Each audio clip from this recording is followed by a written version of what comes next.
Welcome to the Masters of Wellness podcast, your ultimate path to holistic health, wellness, and success. Discover the powerful fusion of Eastern wisdom and Western science, designed to balance your mind, body, and spirit. Our channel brings you holistic wellness practices, effective strategies to boost productivity, and insights on stress reduction and active aging. Join our global community and transform your life with holistic wellness. Cheers to a healthier, happier you. Hello, everyone, and welcome to the Masters of Wellness podcast, the epicenter of holistic strategies and solutions for life and business. Today on the Masters of Wellness podcast, we welcome a special new guest, Kiki or Ciara Nicole, founder of VitaVita and specialist in high-stakes leadership for top executives and entrepreneurs. In a world where burnout and chronic stress are common at the top, Ciara's approach offers a new, sustainable path to high performance, proving that working harder isn't always the answer.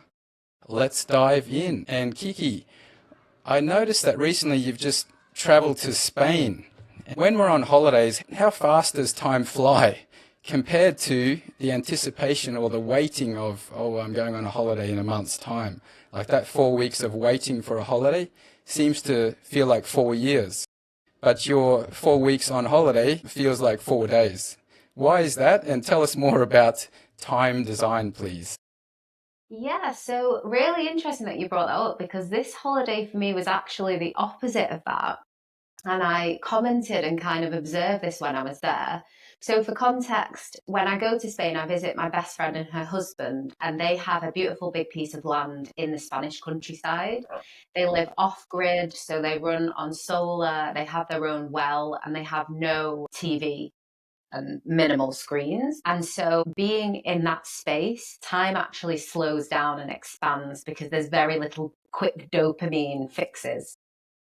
So it kind of expanded in that sense. So it was an adjustment for the first couple of days, and then I kind of really settled into it. And I was kind of commenting when I was there that this is what I think a holiday should actually be. Because sometimes I think you go on holiday and when you get home, it feels like you need a holiday from the holiday, you know, with all the activities and the dopamine and the drinking alcohol and whatever else. So yeah, I think just actually really taking down the pace. We didn't have much of a plan or an agenda, and it was lots of hours just kind of talking and kind of taking the day as it came. So yeah, I actually had the opposite this time, which was interesting.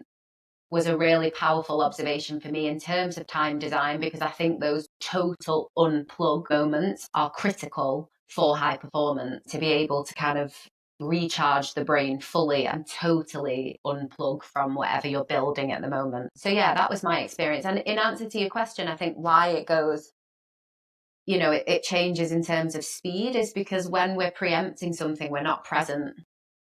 We're thinking into the future.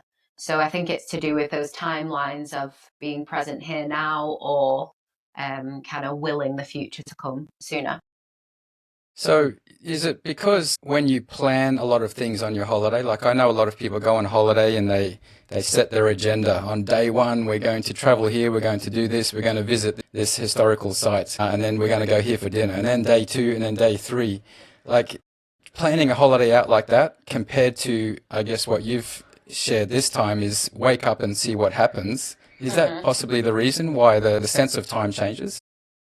Yeah, I'd say so. And I'm a big lover of structure and activity. So I think there's a time and a place for both of those kinds of trips. But yeah, I think so, because then it's kind of back to back to back to back. And we're always thinking about the next thing or transitioning to the next thing. Whereas when you're just allowing the day to unfold, it doesn't feel rushed and there's not so many points or milestones to hit. So yeah, it's kind of a continuous present moment as opposed to agendaed events or activities. Okay. So let's maybe roll back a little. In season one, we had a podcast with your partner, Oscar, your partner in life, your partner in business. It was a super interesting episode. I really enjoyed talking to him.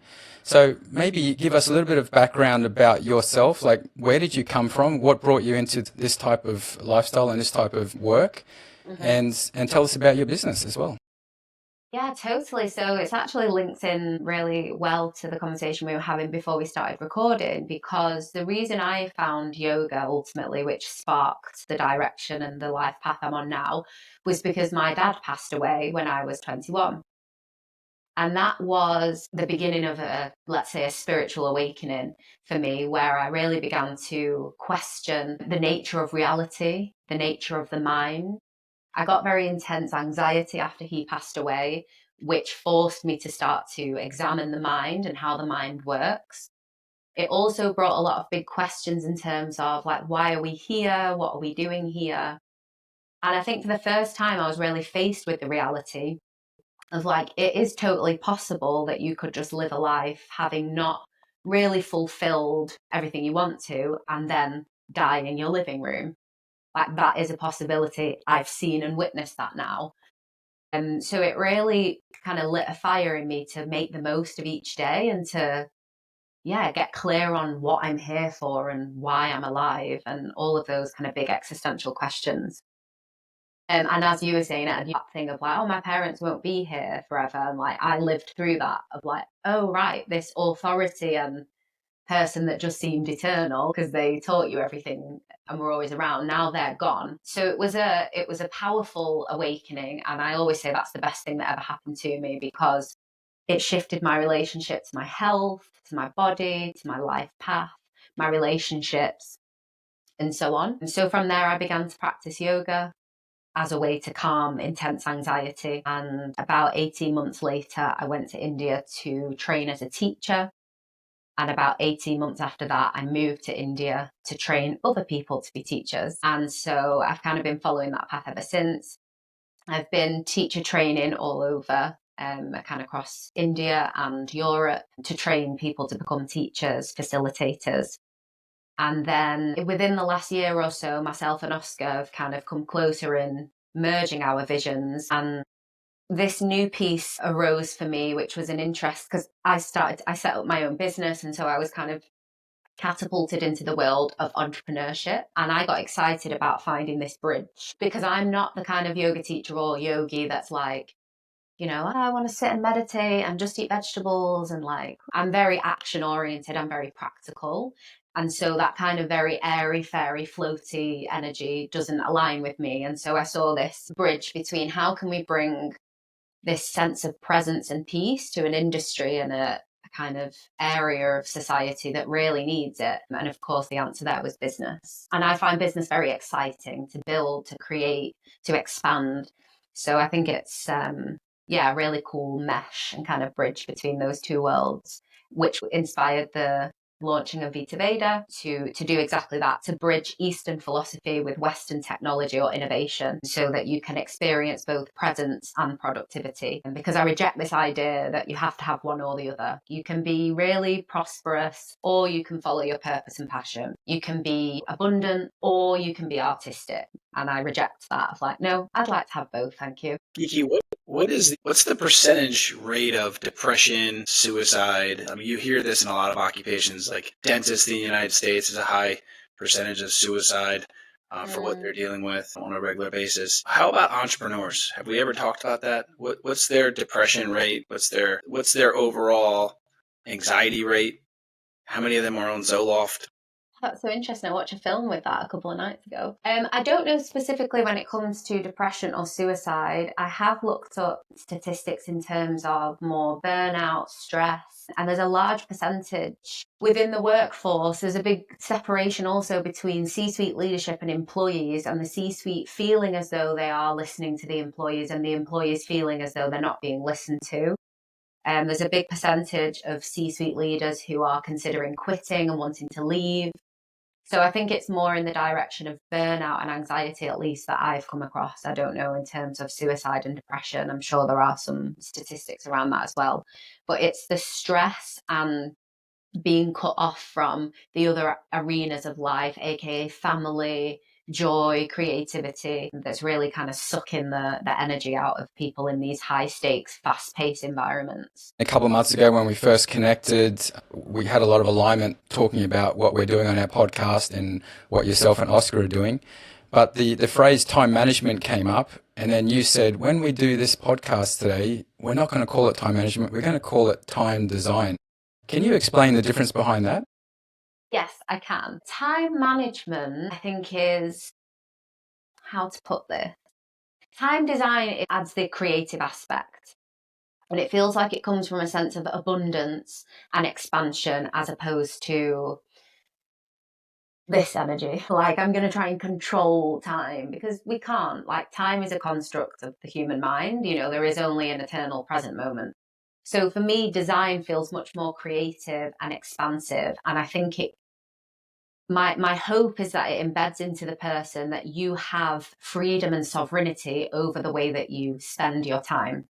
Whereas I think manage for me brings connotations of kind of like restriction or non-freedom, whatever that word would be. So yeah, I think design for me brings up that creative aspect and like becomes a fun, expressive process.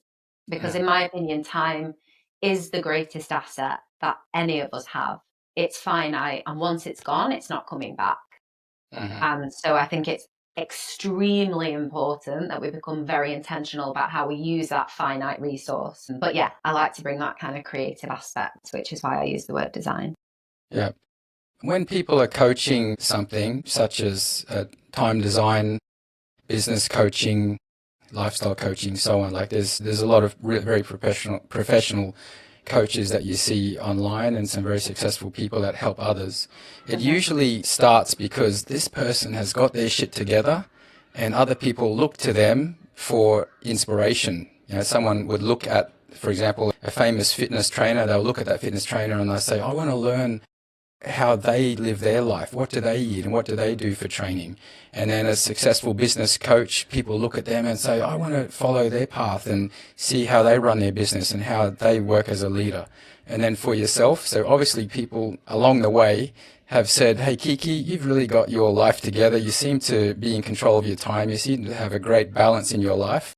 Is that was that like the catalyst that led to you going down this path of, hey, I'm going to be a coach teaching C-suite people about how to design their time? Is it because people are inspired by your life? And maybe can you map out what does a day and a week look like in the life of Kiki? Yeah. So in answer to the first part, not entirely. I actually started coaching yoga teachers initially, because I'm a yoga teacher trainer and I saw that there was a gap after people become trained and certified and then they go back into their regular life. And there was a big crisis of like, I've lived in this beautiful, connected, peaceful bubble for a month. And then I go back into my apartment in the city and shit, like, how am I supposed to translate that here? So that's why I set up coaching to teach people how to apply yoga off the mat basically into their daily lives. The time piece came because time is something I've really struggled with. So reverse engineering has been something that took me intensely 3 years to get my head around. And I found it really challenging. I've worked with multiple mentors who've tried to explain it in different ways. And then I had a breakthrough in the last kind of 18 months. I've also had a tricky time with time or tricky relationship with time in my connection to reality, let's say. Like one time I remember when I was launching my coaching program, I was so stressed with all the things I wanted to get done. So I said, let me just write them all down on a list. This is what I'm going to get done today. 1 week later, I still hadn't completed that list. And it was at that point I realized, wow, I am very out of touch with reality of what is possible in any given day. So I'd say actually the reason I'm pursuing and kind of, have inspired others in terms of time, partly is because it's been something that I've had to really master through challenges. And therefore I have created a very simple and direct way to teach it because I found it very tricky. And then the last piece on that is freedom is something I've always highly valued. Even like 10, 15 years ago, I remember doing an Instagram post of like, avoiding a 9 to 5 since 1992. Like I've always rejected the idea of somebody being in charge of my time. So however I've managed to do that, I've managed so far to avoid a 9 to 5. And I think people see and feel that energy of like, I'm in charge of my time and I want to live and use my time as I wish. So I have that freedom energy, which I think is what speaks to the people I work with. And then lastly, in terms of a day in the life of me, it changes based on my cycle. So I very much live in accordance with my menstrual cycle, which is another big aspect of time design for women. So at this point of my cycle today, for example, I woke up, I read my book in bed for like half an hour. I slowly got ready, went for a walk, got dressed, had some breakfast, and then I start like deep work at 12. Sometimes it will be 9 a.m., sometimes it will be 12. So I give myself enough flexibility within my calendar plan so that I can I'm not tied to like, has to be 11 till 12. It can be 2 till 3. Mm. This is fascinating to me. When we first spoke and you said you wanted to talk about time, I was sort of a little geek choir boy excited to join this podcast because I wanted to just really pick all of the little pieces of your brain and find out, because I think there's so many facets of this, and I'm curious because as you're discussing this and you're discussing your day to day and how it changes, you call it time design, and I love that because you can't manage time, right? If you were to draw out your design of time, originally I envisioned it was pretty, not structured, but it was pretty clear, no squiggly lines, straight lines. It was the same image maybe every time you drew it out. Now when you describe it, I feel like a kindergarten is writing it, is drawing this out, and it's just squiggly lines everywhere, and you're just going with the flow, right? So I just talked a little bit more about, I'm an entrepreneur, I have burnout. What are some things I can implement? Because I may not just want to jump right into yoga, because I think that for some, that's a big jump for them. So this could be their way into understanding themselves, going internal. But is it, once you feel this burnout, understand that, observe that, and go for a walk? Is it squiggly lines, straight lines? Like, what is it? It's both. I'm a highly structured person. So yeah, it's funny that was the interpretation because it's taken me a long time to get here. When I first started designing my time, the schedule I had was like a crazy person. So in answer to your question of someone that's struggling with burnout, my first piece would be, and I have a tool on this called the Whole Life Map. And this is where we look at the 4 areas that I like to cover, which would be health, wealth, purpose, and relationships. So I think the first thing that needs to happen is we need to reassess the calendar to ensure that all 4 of those areas have visual space. Because usually what happens for an entrepreneur, which happened for me, is relationships, joy, creativity, and connection all start to become secondary to building. And that's great because there's seasons of balance and there's seasons of focus. So I'm under no illusion that you can just be, super chill. Yes, it takes, intensity and discipline. I appreciate that. However, if you want to do this sustainably, you still need to water your relationships. You still need to make sure that you're expressing creatively, that you're doing whatever it is that fills your cup. So it might be yoga, it might be going for a walk, it might be dancing to music, going for a swim, going fishing. It doesn't matter, it's person by person. But I think it's really important to visually map out and give space and priority on your calendar to those other activities. Otherwise, they just become an afterthought. And they're not an afterthought, they're essential for you as a human being. And also, if you don't have them in place, what's the point? You're going to get to the top of the mountain and be alone. There's going to be no one to share all of the joy and success with, which was something my therapist said to me a couple of years ago. And I was like, so yeah, I think that would be that first step. And then in terms of squiggly lines and structured lines, it's structured with space. So whereas I used to have all of my activities back to back to back to back with no breathing room, now I'll have maximum 3 core tasks per day with empty space. So if I get up and I've had a bad night's sleep, or I feel like I just want to take a slower morning, I can, because everything can just shift back a few hours because I've left space. If you don't have space, you can't do that. So you're tied to the schedule. So yeah, it does have structure, but it has space for spontaneity. It's planned fun, which is my favorite kind of fun. Honestly, it can get a little chaotic when you're just pulled in so many directions. That's when I find that it becomes difficult with the structure. So for me, I live based on my calendar. If you're not in my calendar, it is just simply not happening. But what I would say about this topic that I've been thinking the whole time that certainly applies to me and how I manage my schedule. I think that there's one issue that people have that when it comes to whether you're calling it time design or time management or just simply chaos, I think an issue that people are bringing is belief systems. Okay. So I used to have really strong belief systems about how my home needed to look, how I needed to look, how my life needed to be. And this is a long time ago. This is like a very matrix bondage mindset where I thought if somebody knocked on my door, my home needed to look perfect. And that's how I was raised. I was raised you didn't even know children lived in the home. And so those things permeated me. Therefore, it was very, very difficult to do all of the actually important things when I thought the floors needed to be perfect, when I thought the pillows on the couch had to be a certain way. What about a belief system that says that I have to please everybody? That if somebody asks me to do something that I have to say yes. And oh yes, it's my mom asking, it's my best friend asking, I have to do it. So that's a huge block and restriction for me and my schedule to have all of these beliefs that are not in line what I'm actually trying to accomplish. Okay.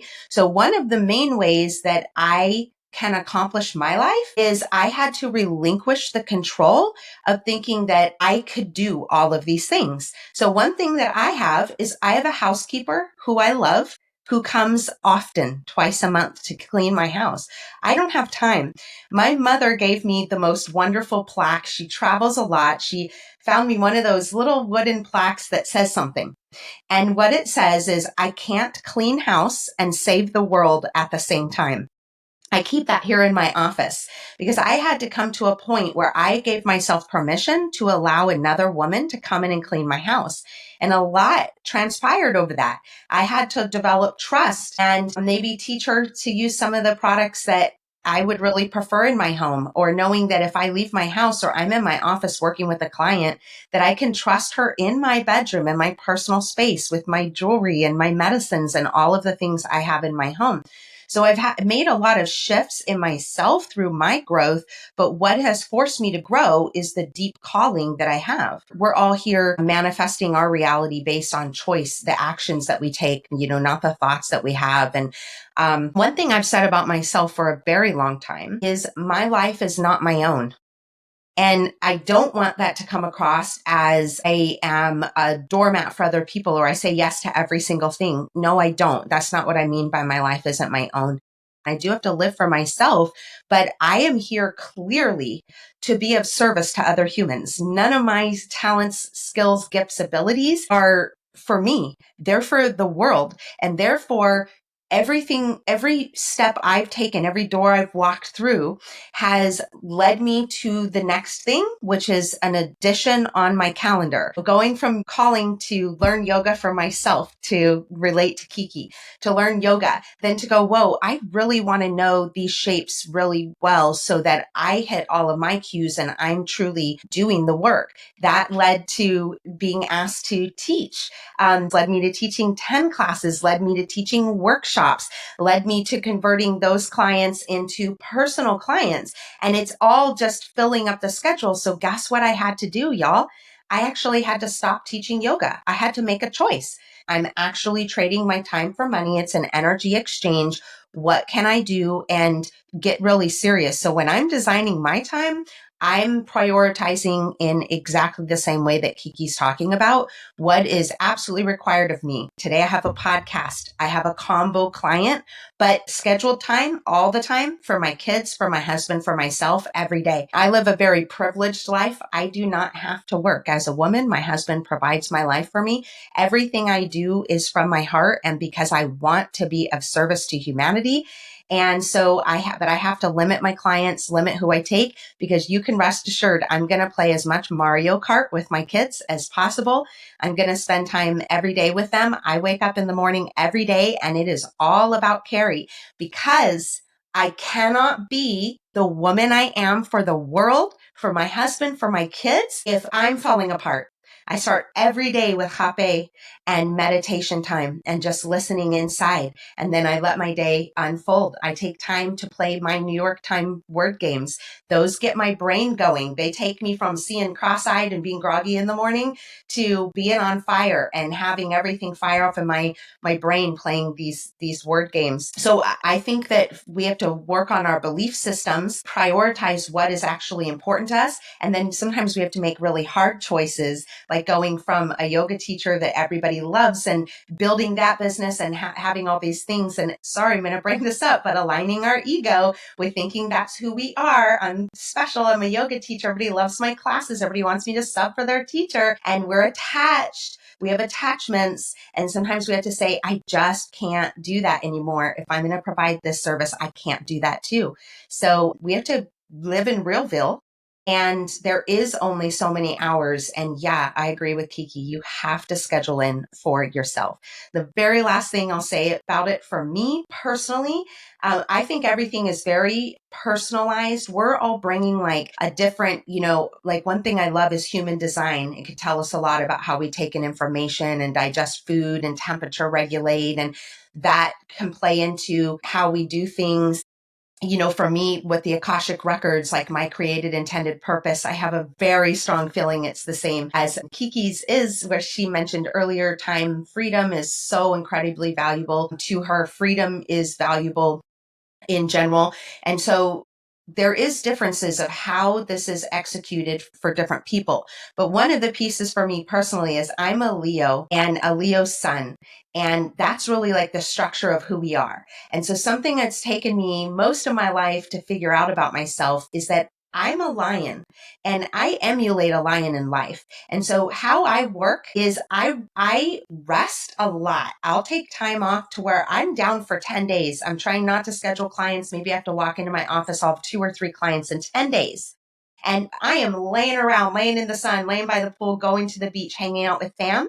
And I don't know how it happens. It has to do with this lion energy. I'm sure of it by this point in my life. All of a sudden, I will have 2 straight weeks where I have 1 day off in between travels. I'm traveling, driving 7 hours and 3 hours, and I've got clients back to back. So for me, I rest and then I hunt, and then my calendar just goes dry and I rest and I hunt. And what I used to do when I was younger, I convicted myself. I felt guilty when I didn't have anything. I felt like, well, my husband works 5 days a week. And if I'm at home resting, I should be standing up 10 hours a day and working and doing all these things. And I would end up in endless burnout, endless adrenal fatigue, a lot of struggles with PMS and those kinds of things. So now when my calendar is clear, it's like a party of joy inside of me. Nobody wants me. Nobody needs anything just for a little while. And I completely pause and do all that I can do for myself in that time. So know yourself as well. And even knowing that what works for me or works for Kiki and the recommendations that we might have, if there's something about you where you're just like, I can't do that. Like she said, yeah, I'm really into freedom, but I'm also really into structure. So know yourself of how to make this work for you, because there is always another way, right? We think there's one way. There's always another way. There are so many ways, but it will still all come under that umbrella, for instance, of time design, but bring those pieces of yourself to know your truth and what you absolutely have to do still. So that's my contribution. I loved what you brought up about the lion piece and the rest and the hunting. And I think that's really beautiful that you've come to a place where you fully allow yourself into your own rhythm, because I think you're right. There's so many advices and frameworks and blueprints of how you should structure your day, etc., etc. And I think it takes a lot of self-confidence and self-trust to go against the grain and listen to yourself and be like, well, actually, regardless of what all the books say, this is what works for me and this is what makes my energy feel most potent. So yeah, no, I resonate with that a lot. The theme here is maybe that, look, it's all about your energy, right? Like I think, Ed, you brought up Alex Hormozy before we started recording. I was listening to a podcast that he was on, and he was saying I love work, that I get energy from doing work. I love the aspect of completing tasks. I love every aspect of what he does. So he was talking about how he doesn't even think about the fact that he's just maybe worked 12, 13, 14, 16 hours that day, because the whole time he's just doing what he loves. So when you're dealing with entrepreneurs, I guess Alex Hormozy's not dealing with burnout. I would probably argue that if he continues that, he'll probably neglect some of the important things in his life. But I think in that same podcast, he's talking about how he also will go on 2-week vacations, and like he loves that aspect too, and not work at all. So I'm sure he's mixing that in, but it's complex. It's a super highly complex subject for entrepreneurs who maybe 90% of their energy comes from their drive and 10% of it comes from their fulfillment in life. How do you bridge that gap for these individuals? I guess they already have to be at their breaking point for them to really think about making changes. But I'm sure there's a big part of you that wants to help folks that aren't there yet. Like you haven't started burning out yet, but there's a part of you that realizes that if you continue down this path, you probably will. I'm sure you want to get to those folks first, right? So could you talk a little bit about maybe both of the ladies here probably have some insight there. Like how do you help these entrepreneurs who their 90% drive realize they can still get their goals accomplished by having a more freeing internal component of let's go with the flow. Let's do with what comes up. I mean, structured in a way, but also in a way where you have to let the day unfold the way it's supposed to unfold. I think, well, first piece, I think it's just important to mention with Alex Hormozy, he's definitely on steroids. So that's just one piece I think that has to be contemplated, that like, that's not all natural energy. So like, that's great for him and no shade on that whatsoever. But I think it's very important to make that distinction, because otherwise people are comparing themselves to somebody that is not running on natural human energy and wondering why they can't keep up. Well, because you're not injecting steroids or testosterone. So Interesting. yeah, that's important to mention. Although what you said still rings true. There is this drive, that entrepreneurial bug, when it bites you, and all you can eat, sleep, think, and breathe about is what you're creating. And that's beautiful. I think for me, the answer kind of curtails to vision, which is one of the principles in what I teach, of clarifying what is your ultimate vision, what is your thesis, like what are you building and why. And I think it's just making sure periodically, roughly every 30 to 90 days, that you check in with that thesis and vision, to keep checking in to make sure that what you're doing and you're executing on now is actually carrying you towards where you want to go. Because something that can be a bit tricky, I think, with those driven entrepreneurs is like task list and doing for the sake of doing to get that dopamine buzz of ticking something off the list, which is great, but then you can get in a cycle, which I did for years, of just doing things that aren't actually carrying me towards where I want to go. So within that vision or thesis, values are a big important piece of like, what are your values, and making sure that the tasks that you're doing today, tomorrow, and next week are in alignment with those values. And that's where it's going to be totally unique for everyone. And I think that's why it's important to have a framework like that, where it is personalizable, if that's a word, as opposed to, this is how your day should look, morning, noon, and night. This is how your week should look, Monday, Thursday, Friday. Like, doesn't work like that. Everyone's individual. Then we come into men and women. Like, men have a circadian rhythm, 24 cycle, morning, noon, and night, morning, noon, and night, morning, noon, and night, same. We're not the same week by week. So I think getting clear on your thesis, what you're building, and your values, and making sure that your tasks actually reflect that, then you're good to go. And for some people, that's going to be a lot more work. For some people, that's going to be a lot more rest. For some people, it's going to be 1 week fully unplug on holiday. For some, it's going to be 1 day a week or 1 afternoon a week. So yeah, I think to your original point, it comes to energy, understanding your energy cycles, and then designing your day and your weeks accordingly. So it's very unique. There's a famous book, 7 Habits of Highly Effective People, Stephen Covey. And the seventh habit is sharpen the saw. And this is something I think is quite often overlooked. People who are busy, people who are entrepreneurs, people who are leaders, people who are CEOs of companies, they really, really believe they need to show the best of themselves and be that leader that people aspire to and are inspired by grinding, showing up early, staying late, working harder than anybody else. But how long can you do that for? It's not sustainable, right? And the concept of sharpen the saw means if you're chopping down a tree, you need to stop every once in a while to sharpen the saw so that the next tree becomes easier. The same thing applies to exercise, to eating, to time design. For example, exercise. A lot of people think, I don't want to go to the gym in the morning because it will make me tired for the rest of the day. No, it won't. It will drive your energy levels up and inject you with those hormones and chemicals that are going to make you fire on all cylinders for the rest of the day if you do exercise in the morning. And likewise with eating healthy, people think it's difficult to eat healthy. It's not difficult to eat healthy. It's much cheaper. It's much better for your health and gives you much more energy. And people who eat healthy are then inspired to eat healthier as well.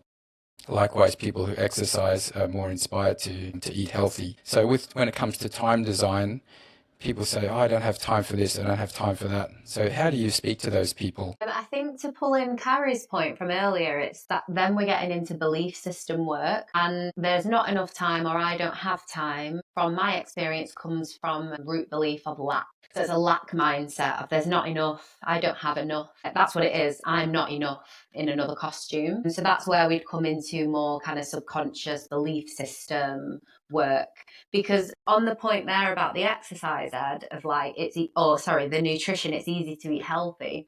It is and it isn't. Like, I've had a big journey with food, and that's because I've used food to regulate myself because I haven't been able to otherwise. So I've used food as a coping mechanism to numb uncomfortable feelings. So in theory, it's easy to eat healthy, and I understand conceptually the fundamentals of health.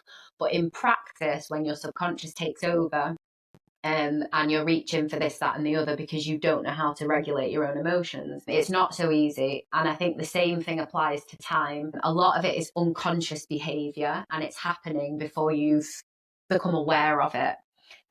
So there I would get into, that's one of the things I talk a lot about with my coaching clients of like, that's a lack mindset in costume. There's not enough time. How much time did you spend scrolling on Instagram on the toilet this morning? There's more than enough time. So it's just how you're using it.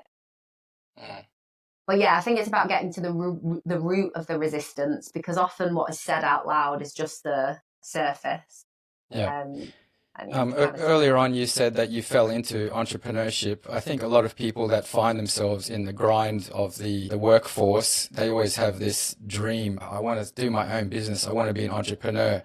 And they say that and think that because life's going to be so much easier when I'm working for myself.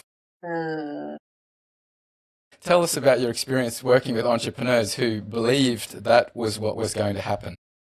Yeah, totally. I think there's a funny meme on that. Like, I refuse to work 40 hours a week for somebody else. I'll just work 200 hours a week for myself instead. Yeah, it's tricky. And I think there is that pendulum swing. There's the stages where you go through. And as I said, you eat, sleep and breathe entrepreneurship. Like, there was a time where if I wouldn't speak to any friends spontaneously. If I had a catch up with a friend, it was in at least 2 weeks and it was scheduled to the hour.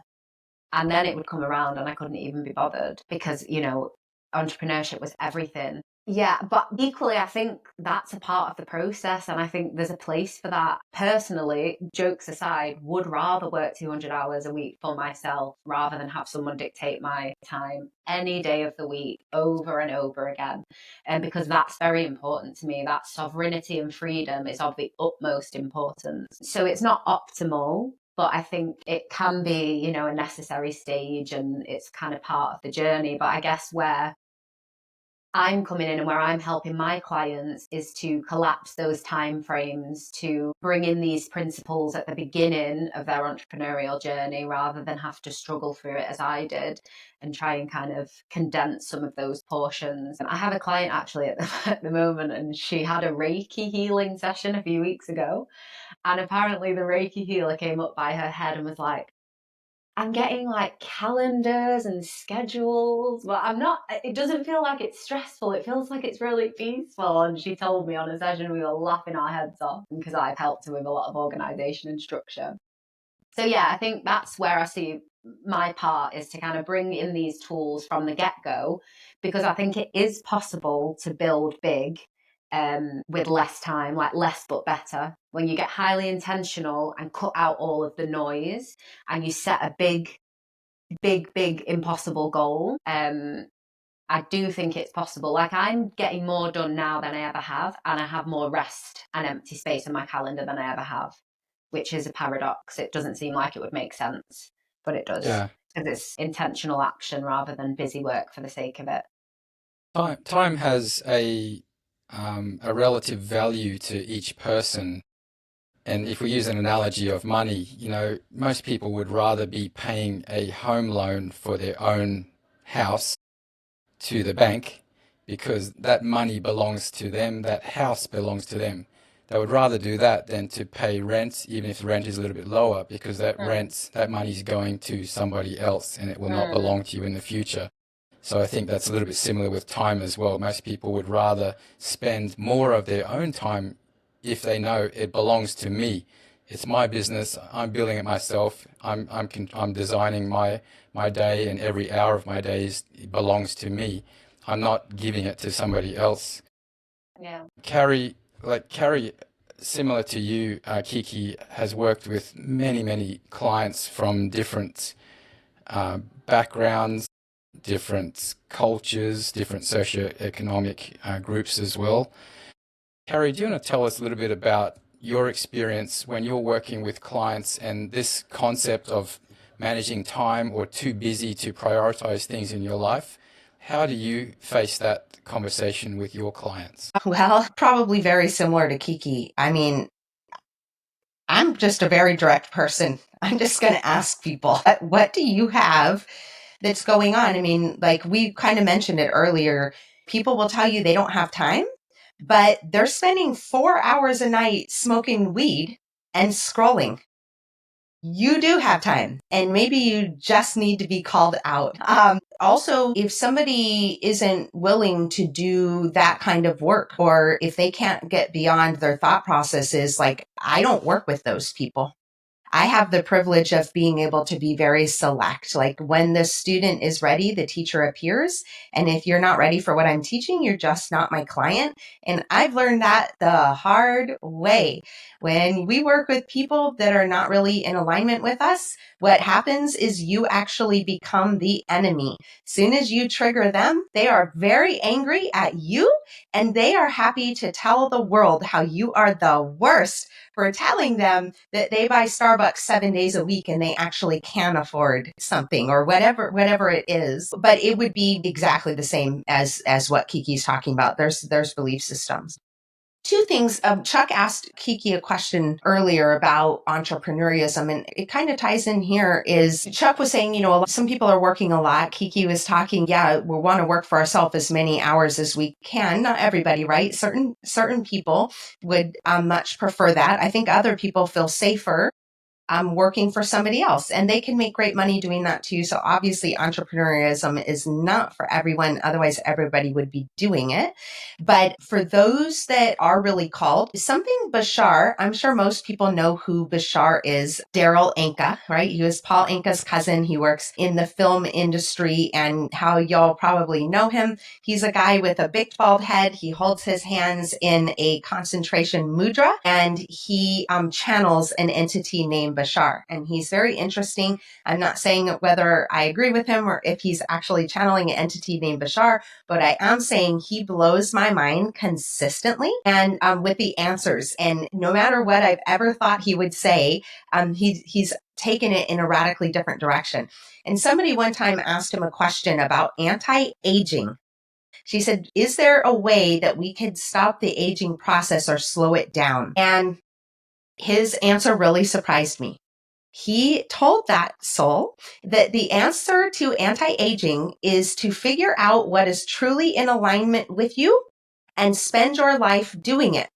He said that when you are fully immersed in something that you love, he said, notice that an hour feels like 15 minutes. But when you are immersed in something that you dread, 15 minutes feels like an hour. He said, therefore, if you want to stop the aging process, always be present with the things that you love. And that, for me, is connected to how much is an entrepreneur working. So when we're launching something, everything worth having is on the other side of something difficult, like everything. And so when we are in the process of starting something new, you are going to have to put in time and energy and hours. And maybe getting started in entrepreneurialism, we want to clear off a couple months maybe where we go, okay, I'm launching something new. I don't care if it's a gardening business, right? Or tree trimming business. We have a lot of those in Florida. If you're launching something new, you're probably going to need 4 or 6 months where you have everybody in your life on board. Hey, I'm not making it to this. I can't make it to jujitsu. I can't do our weekly poker night. I need everybody involved. I'm starting something new. So if we know we're going to start something, because you asked Kiki if she, wants to get people. I think Ed asked if you wanted to get people before they're in the chaos. Okay. So that's segueing here to my second point, which is, it may be very, very wise to plan and to work with somebody like Kiki on the front end when you're going to launch something so that you could be as effective as you can without as much chaos, but you can still expect to invest a lot of time and energy. It's the way to get that ball rolling, want to roll that snowball up and make it as big as possible so that when eventually we get to the top, we can push it downhill and it will keep collecting. But that all being said, when people come, if you're already in and you have started something and you are overwhelmed, you are headed for burnout. And Kiki has spoke to it. Maybe someday we'll get deep into it, but the masculine and the feminine, the male and the female, totally different experiences. And men are getting a hit of testosterone every 15 to 20 minutes. And they can do what to women's, we think we can do it. We can't do it. We don't have it. We get a hit of testosterone about 4 days a month, 4 times a month. So it's very, very minimal. And so what women face way beyond men, and the numbers prove this, women face adrenal burnout at the rate of like 95 out of 100 adrenal fatigue clients are going to be women because our adrenals have a big space in regulating our hormones. In fact, for women, once they go through menopause, the gonads or the ovaries turn off completely. The adrenals take over for the rest of your life. Well, I'm getting at something with this. When we, especially as women, get into the space of entrepreneurialism and we are working hard and we are inching our way towards burnout, this is the space in which we are not seeking a coach. We cannot hear that we have a problem. We cannot see that we have a problem. We are breaking. We are thinking we are on top of the world. We're flying 100 miles an hour. We've got everything. We don't need help. We are just anybody that says, hey, maybe you should slow down. Maybe can I help you? The closer you get to adrenal burnout, the more ruthless you become. You may have somebody tell you, hey, girl, you seem tired. When's the last time you slept? You may get somebody yelling in your face, I'm fine. I don't need you to tell me. And it's like, okay, they are about to crash. And you can tell them to kingdom come till you're blue in the face. Hey, maybe you should take some adrenal support. Maybe some B vitamins and potassium. That's what the adrenals primarily run on. Maybe you should put some of that in your diet. Hey, you're only sleeping 2-3 hours a night. That's a problem. They cannot hear it. They will respond usually in a lot of anger. And then what happens? They're on that up ride. And then they're going to break. They break all the time. And it's all downhill from there. Once you ride down that other side of that roller coaster, you're in a lot of trouble. It is very easy to burn out the adrenals. Mind, it does take a while, but it's easy to burn them out. And it is very challenging with requiring a lot of you and a lot of big shifts in your life to recuperate what you have done. So if you are listening and you are in the energy of what you perceive as a heightened ability to do what you're doing, maybe, but you're in chaos, or you're not getting a lot of sleep, or you're burning the candles at both ends, you may need to slow down and listen to this. You are on your way to adrenal burnout.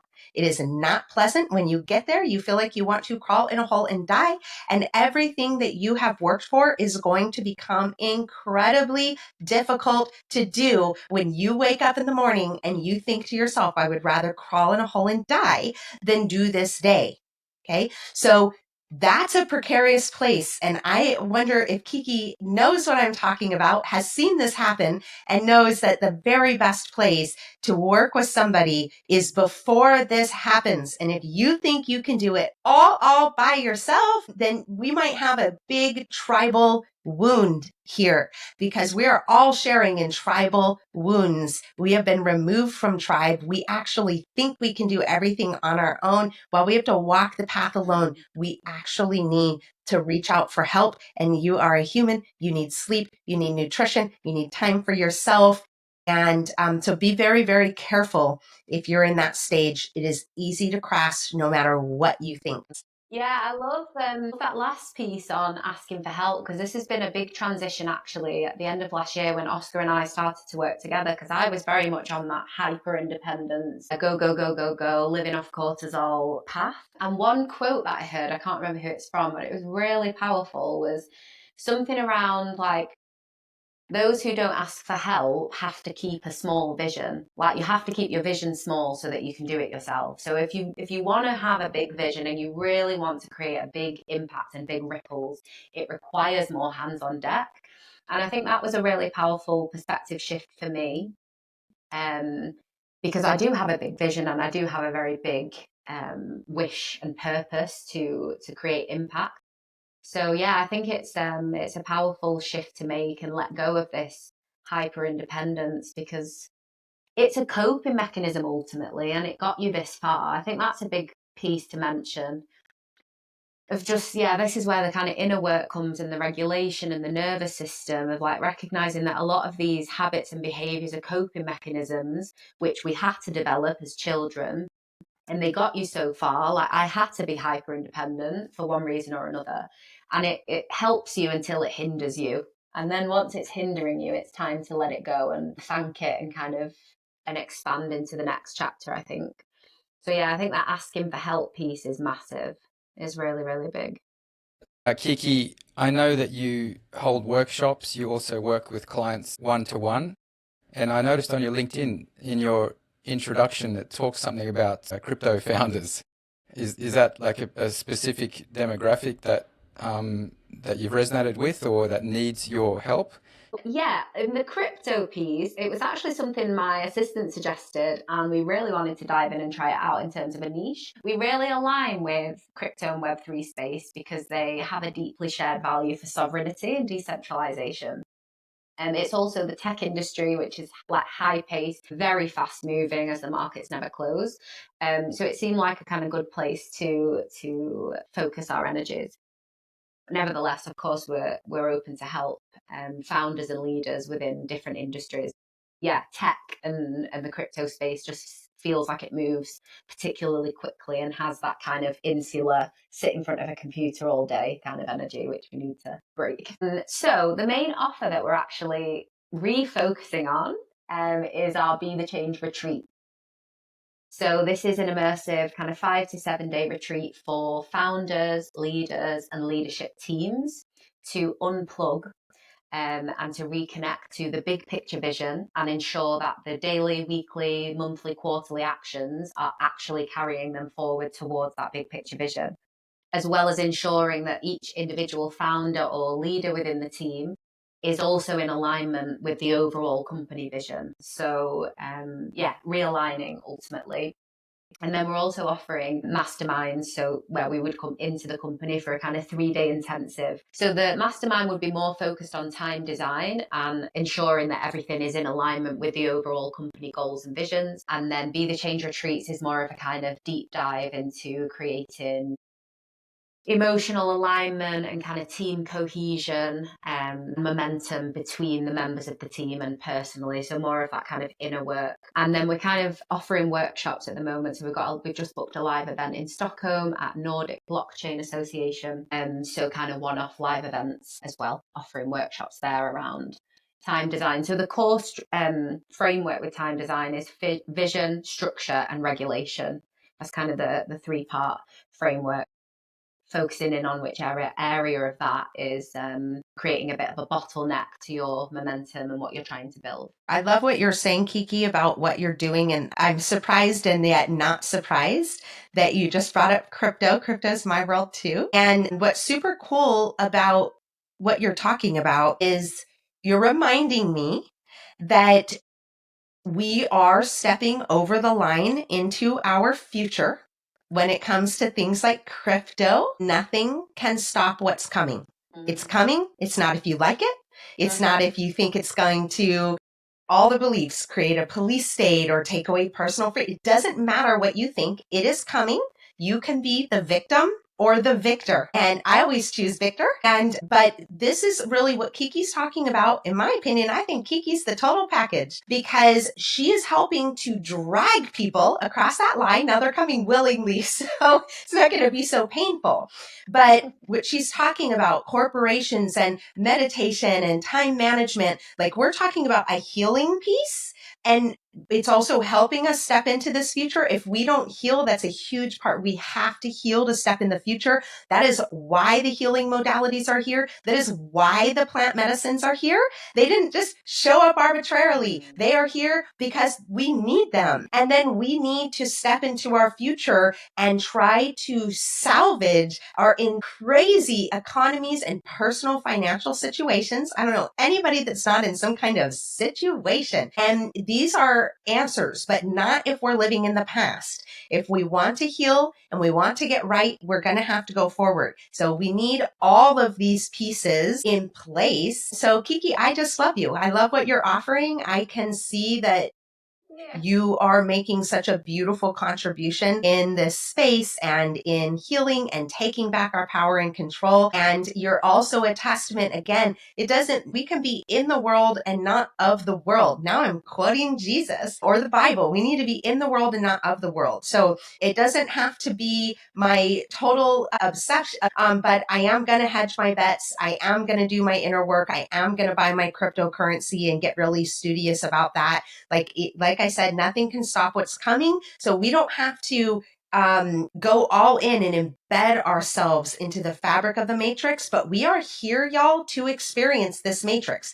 Coming here was a choice. So if you're here, let's make it work for us. Let's heal. Let's get in alignment. We came to experience this polarity. It's not just only good and evil. There's something, there's a whole spectrum of how we can see it and how it aligns for us, but nothing can stop what's coming. And this is part of the healing process, letting go of the old worlds, the old timelines, the old belief systems, and embracing going forward in the future. It's part of our healing too. We need it desperately. Wow, Kari, thank you so much. Kiki, what's some takeaways or like some immediate actions that people who are watching, out of the millions of people watching our podcast, what can they take away from this episode they can implement immediately today or tomorrow to make a difference in their life in a positive way? I'd like to say two things and they connect. One is, next time you notice yourself speeding up, whether that's scrubbing the dishes or rushing to send the email or, whatever the thing is, see if you can catch yourself in that moment and just stop and take 3 deep breaths. In through the nose and out through the mouth. Even better if you can breathe into the belly so it's not really shallow. And that's it. Because the point is, change can only happen in the moment. So we can talk about change, we can reflect on change, we can read books on change, we can write books on change. But the only time change happens is in this moment where you choose to go left instead of right. So if you can catch yourself speeding up, you can catch yourself and regulate with some breaths. And the more you do that, the more you shift into a new default, because that's in its essence what burnout is. It's that constant overdrive and overwhelm. So that would be my kind of in the moment tip. And then in terms of the empty space, I think is really important. See if you can increase your tolerance, your window of tolerance for empty space. So something a friend challenged me to a few months back was I was getting really in my head about making a decision and going back and forth over all the options. And it was a Saturday afternoon, it was about 12 noon. And she said, why don't you just take the day off? Like, go up, don't go on your phone until at least tomorrow. No phone, no laptop, no plan, no work tasks. Just see how the day unfolds. And I was like, just see how the day unfolds. And it was a real challenge, like just 10, 12 hours. But I had like 3 insights and breakthroughs just in the space of that 12 hours. And fast forward a few months, I've just done a whole week where I didn't go on Instagram accidentally at all. So it's really important to increase your window of tolerance for empty space because it's very uncomfortable if you've not done it before or for a while. So just little challenges, maybe when you're making your morning drink or your morning coffee, instead of checking your emails, maybe just stare out of the window for those 2-3 minutes. Or when you're driving home, just have no podcast or anything on the radio for 10 minutes. Yeah, just see if you can get used to emptiness, because what happens in that emptiness is the brain has chance to process and integrate all of the information that you're being exposed to through the day. And it's got you covered. You don't need to do it. The brain's going to sort it all out. But if you never give it space, it can't do all the filing. So I'd say catch yourself in the moment of overwhelm, take 3 deep breaths, and over time, see if you can increase and invite a little bit more empty space through the day and through the week. That is really amazing to hear that, because when you turn on those podcasts from all of these inspiring leaders and people that talking about success, they all say the opposite. You can multitask, you can do your personal development while you're going for a run, you can check your emails while you're taking a shit in the morning. It's all about squeezing as much into that time as possible to optimize and make your production value much, much more. What you're saying is the opposite. Stop, take a moment, look out the window, turn off that phone, do the dishes and enjoy the process of, oh, look at the flowers outside. Oh, it's sunny out there today. And later I'm going to meet my friend John for a coffee and so on and so on. So allowing yourself time to process and organize those thoughts, what you're saying, that turns you into a more mindful person. Is that correct? Mindful, and what you put out is of a higher value, because yes, we can cram and I can do my emails while I sit on the toilet in the morning. What that will do is increase the volume of your output, but it won't increase the value or the impact of your output, because creativity requires empty space. Like, it's not, oh, it would be nice if I had empty space, or it's optional. It's critical. So no big, innovative, creative thinking can come without empty space. Not possible. And we can all validate this when you've been working and working and working on something. The eureka moment very rarely comes when you're sat working on it. It comes when you've gone to take a shower 10 minutes later, or when you've been preparing dinner tomorrow, the next day after. That's when it slots into place. So I think for anyone listening to this, if you are wanting to create something that hasn't been created before, which is the job of an entrepreneur, it's essential that you take empty space to have big picture thinking, deep thinking, high value thinking. And in my experience, when you allow that empty space, then the action that you take will have it will be like a leap as opposed to just steps. So yeah, it's not just like it's strategic as well. Yeah. It's amazing what the brain is capable of when you believe it's turned off. When I was a younger guy, I played some games. Tomb Raider was one of my games I enjoyed playing. And Tomb Raider is like an adventure game. This was long before the movie. Lara Croft, my idol. Anyway, don't go there. But yeah, like this is an adventure game. I remember getting to a certain level, and there was she was inside some particular tomb, and there was some problem to solve. I could not for the life of me work out how to get out of this room. Like, I was stuck in there for days and days and days. And then I decided I'm going to turn that off and leave it and come back to it later. And that night, so by turning off my brain and not thinking about it, I went to sleep that night. I woke up the next morning, the solution was right there in my mind. like it had processed in my brain while I was sleeping. And then I just turned on the game and there it was. Like it was easy as. So it's so true what you say, that your mind can organize things and solve problems when you're not consciously thinking about them. And sometimes you need to be unconscious, taking away the conscious thinking of something to allow that space for the solutions to come. Exactly. Can't make the cake bake any quicker by like constantly standing at the oven door. So yeah, I think that's a really nice example of stepping back and allowing it to happen. But the thing it requires is psychological flexibility and deprogramming, because we've been programmed from day one that you have to work hard and bust your bum to get anywhere. So it is a process, and that's why I say increase your window of tolerance for empty space, because it sounds it's paradoxical. Like, I'm sorry, but how can it be hard to relax? But it is, like, to have nothing, no stimulation, no dopamine, just to enjoy watching the wind blow through the trees is less and less common nowadays. And I think to your point, Ed, of like, it was so easy. That goes against the programming that you have to work hard and work yourself to the bone to have anything.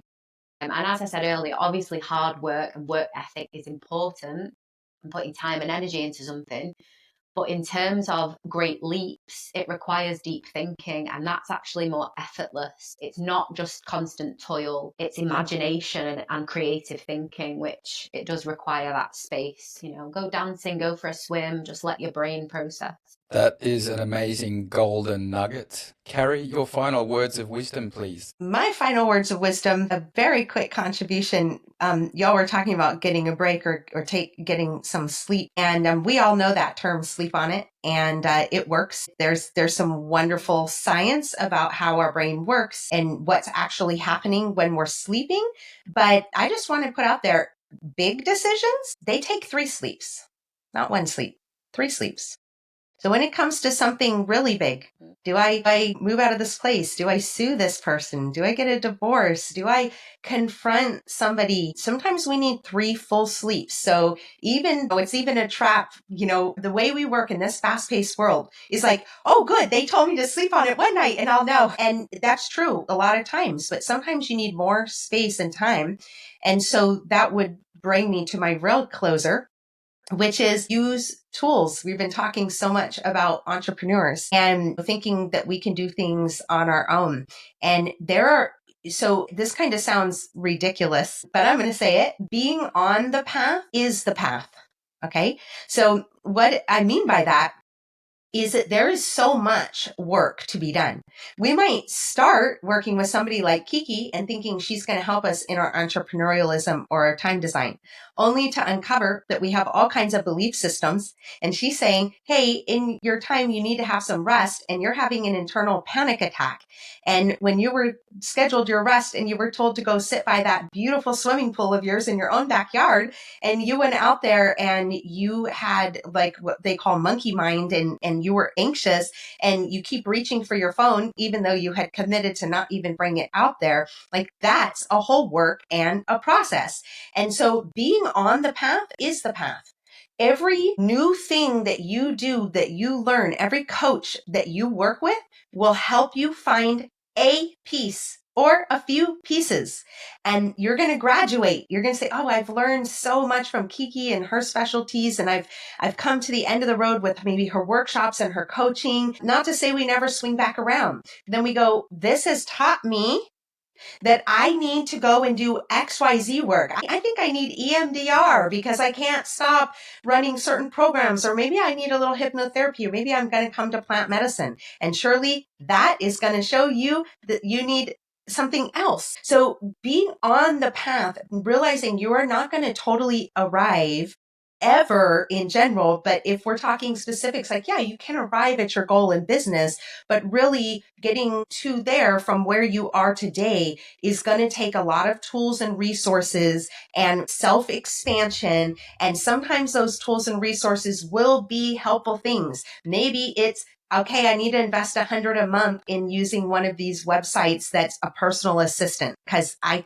suck at getting back to all of the emails and things. Like, that's a tool. That's a resource. Go leverage it and use it. Certainly, like what I said earlier, I use a housekeeper. Every time I pay that housekeeper, I'm like, I just need one client to pay the housekeeper. One client will pay me and the housekeeper, right? So there are tools that can actually make us more money and free up time, right? My housekeeper's here for 4 hours, but what I pay her for 4 hours, I make in 1 hour. So, but use the tools and resources so that you can expand yourself and get yourself, how do I want to say it, repositioned or more in alignment with who you truly are, because who you truly are as a being is a human being. We are supposed to be free beings being free. And that is the whole point of entrepreneurialism. So if you can't just go relax in, now you've arrived as an entrepreneur. You've got a mansion, you've got a boat, you've got all these things, but you don't use them because you don't know how to relax. That's not a free being being free. So there are so many tools and resources and self-expansion along the way. You are not going to arrive. You are only going to become better versions of yourself and uncover more bullshit about you that you have to address and work on. So the path is the path. Stay on the path. Use all of the tools. Become the best version of yourself. That's beautiful. Amazing. Thank you, Kari. You always make us feel warm and fuzzy and praising to the universe when you speak. Ciara, in this overstimulated world that we live in, we're constantly surrounded with technology and everything buzzing in our minds. How do we wind down at the evening time so that we have good quality sleep and wake up fresh and ready to go the next day? So one of our boundaries is like after 9:30, there's no technology in the bedroom. It's all charged outside. Myself and Oscar, we stretch and then read in bed. So I'd say boundaries and routines, and that will differ for everyone. So that's not to say you have to take phones out of your bedroom after 9:30. Find what works for you. And that's actually been a negotiation between Oscar and I. And now we've got 3 nights a week. He likes to listen to an audiobook of Harry Potter. So 3 nights a week, he has the audiobook, but it's on airplane mode. And then the rest of the time, we have nothing. So yeah, I think it's just about having boundaries. Technology is a wonderful tool. It speeds things up, it makes things more effective. And similar to what Kari said, I'm rolling with the reality that we're in. I'm not resisting it. But equally, I don't want it to take over. So I think it's just about having boundaries. No phones at the table would be another one. Another thing I said to Oscar the other day is like, I'd like us to have at least like 30 minutes phone free time every day when you get home from work. So just creating those boundaries of what works for you in your household, I think, so that there is that full presence time. Fantastic. Yeah, we don't need to reject technology. It's a fantastic tool, but just having boundaries around it, I think, is very important.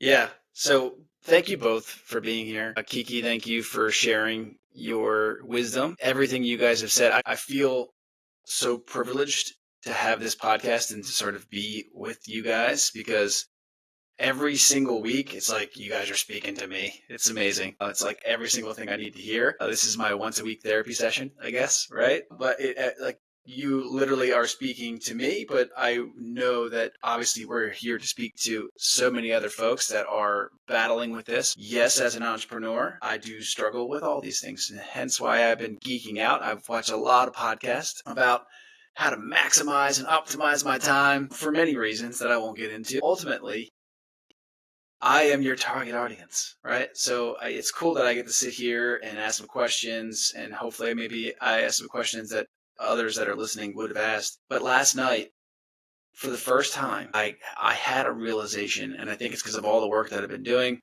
with being on this podcast, communicating with folks like Kari on a regular basis, and plant medicine has also helped with this. I finally had a big old smile while I was in the middle of my meditation with a little bit of help from Hoppe. All right. And it dawned on me the deep sense of appreciation of just how fun this journey is. Right. No moments or no time in that appreciation was if this happens, this is why the journey is amazing. Just, wow, this is crazy. I have so much stuff going on in my life. You have so much stuff going on in your life. But no matter what has happened in the past, and no matter what will happen in the future, the journey is pretty incredible, you have to admit, right? Even if today's seemingly super difficult, actually you're going to realize tomorrow or a week from now, wow, that was pretty incredible. I am a pretty incredible human being and a soul. And I've got this huge appreciation now for just how fun the journey is. And I'm labeling it good. I label it bad, but it's just a journey. And so I'm super present now. Well, no, here's my takeaway. I'm going to work on becoming more and more present in the moment, because there are beautiful aspects of the journey are in between the things that we feel like we need to do. Watching the trees flow with the wind, like you got to do plant medicine to realize how freaking beautiful that is. I remember, like, at the end of my third ceremony, I was no longer scared of it, and I was actually having my eyes open, and I was looking at everything. And man, you can't understand it unless you do it. But just nature and just every single thing that I saw with my eyes was beautiful. And it was probably like that for a good month. The greatest thing about this podcast journey for Chuck and I is this has been a personal development journey for us. We started this thinking we're going to teach everyone everything we know. My God, it's turned into people are teaching us stuff that we had no idea. So we have grown. I've seen Chuck's growth. I've experienced my own growth as well. We're so lucky to be able to spend time with incredible people like you. So thank you everyone for watching. I do like to leave with a quote. This time it's from Bruce Lee. Li Xiaolong is how you say his name in Chinese. It means little dragon. So Xiao means small, Long means dragon. Bruce Lee. Knowing is not enough, we must apply. Willing is not enough, we must do. We had some great golden nuggets being shared with us today. So knowing these nuggets is not enough. We must apply them. And willing that, oh yeah, I'm going to do that. That's not enough. We need to do it. So take action today. Thank you, everyone. Love you all.